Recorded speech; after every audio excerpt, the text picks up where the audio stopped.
An explosive device detonated inside a car in Homs December 2nd, killing at least 15 people. This attack comes in the midst of a general escalation of fighting by both sides in the past 3 days, especially in Damascus.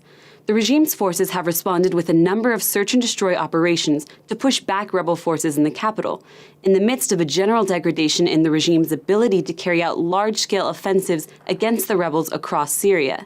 This erosion in offensive capability reflects an increasingly weakening al-Assad regime and regime forces, especially as the rebels continue to make gains on the battlefield across Syria, exhausting the regime's resources and calculating the right moment for an inevitable final strike on the capital.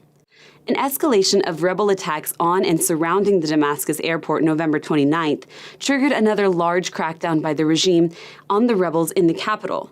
This crackdown included the shutting down of the Damascus airport for 3 days and the cutting off of internet throughout Syria for a 48-hour period. Although both the airport status and internet appear to have been restored, their being cut off, even temporarily, represents an increasingly threatened al-Assad regime. While the regime has been focused on leading offensive campaigns in Damascus, large-scale offensives across Syria have slowed. For the bulk of the armed conflict in Syria, the regime's forces have been on the offensive, launching a variety of crackdowns on rebel-dominated areas across the country.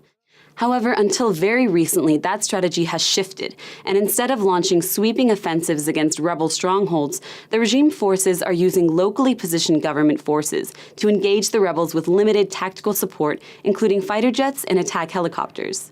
The only place al-Assad's forces appeared to be capable of launching continued offensive operations against the rebels is in Damascus, reflecting reports that Syrian army troops across the country are suffering from military fatigue and indicating that the regime is of an increasingly weakening position.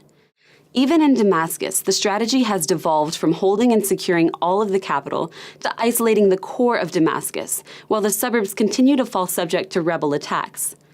As the regime continues to lose control of towns, roadways, and airports to the rebels across greater Syria, al-Assad's forces will not only focus on securing Damascus, but also attempting to stave off foreign-backed supplies to the rebels by reminding the international community of Syria's chemical weapons stockpiles.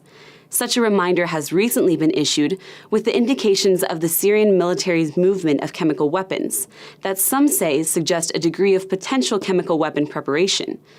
Although the exact status of Syria's chemical weapons is unknown, this will continue to be one way the al-Assad regime can attempt to deter foreign aid to the rebels. Despite the regime's efforts, the recent rebel attacks on the capital indicates a continuation of guerrilla-style offensive campaign that is being used until the rebel forces grow strong enough to more directly challenge the regime's hold on the capital. Although such a large-scale offensive is inevitable in removing the al-Assad regime, it is not necessarily imminent, as the rebels will not launch such an operation until they are confident they can overwhelm the regime's forces in the capital.